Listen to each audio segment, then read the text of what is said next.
Well, here we are in Miami, Florida, at the end of round 5 of the ABB FIA Formula E World Championship as Formula E returned to the state of Florida for the first time in a decade. Another exhilarating race here. And in the qualifying, in the duels, it was Norman Nato, the Nissan driver, who took pole position just ahead of his former teammate, Jake Dennis. Now, this was a pack race, a peloton race, as some of the drivers will call it. So at the start of the race, the drivers were jostling for position. John-Eric Vergne took a little bit of a scenic route across the grass, saving someone in the gardening department here at the track a job. And then on lap 22 is where the real drama happened. A red flag after a big collision between Jake Hughes, Maximilian Gunter and Mitch Evans. That caused a restart, which gave us a 4-lap shootout for the race victory. And although Norman Nato crossed the line first, a technicality, he hadn't taken his attack mode, it meant that Pascal Wehrlein, the defending champion, who's had a pretty terrible season so far, took the race victory ahead of Lucas Di Grassi. That's his first podium since 2023, with Antonio Felix da Costa, probably the driver of the day, the guy that didn't put a foot wrong but fell foul of the rules, coming third.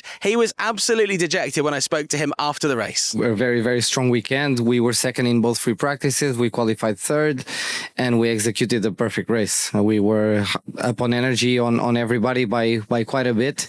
So I'm just sad or angry about the ultimate result, but the positives to take away are massive. For Lucas Di Grassi, it was a huge day for him, his first podium in over 2 years. It was also a huge day for the team Lola Yamaha Abt. In their 5th race outing, they get their first podium, and Lucas explained why it's such an important day for the team. It's only the 5th race of this team. It's brand new. Even we were competitive. Also in quali, it's not that we were nowhere, we got lucky and then we scored the podium. We were very competitive in 300 in the quali runs. We were competitive in FP2, competitive in quali. And then in the race, we had, I think apart from Antonio, me and Pascal, the difference between the energy was not that great. A very, very important podium, earlier than I expected, honestly.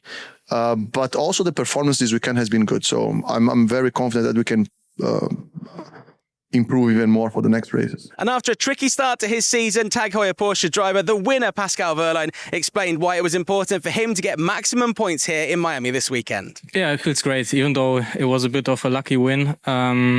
Feels great. I think somewhere on the podium or the top 5 would have been possible otherwise, but still I think we had enough bad luck this season that we can also be lucky for once. So we take that, very happy about it. Strategy was good. Obviously it was crucial to only have the 4 minutes of attack mode left for after the red flag, which we luckily had. Some of the others still had 6 minutes to do.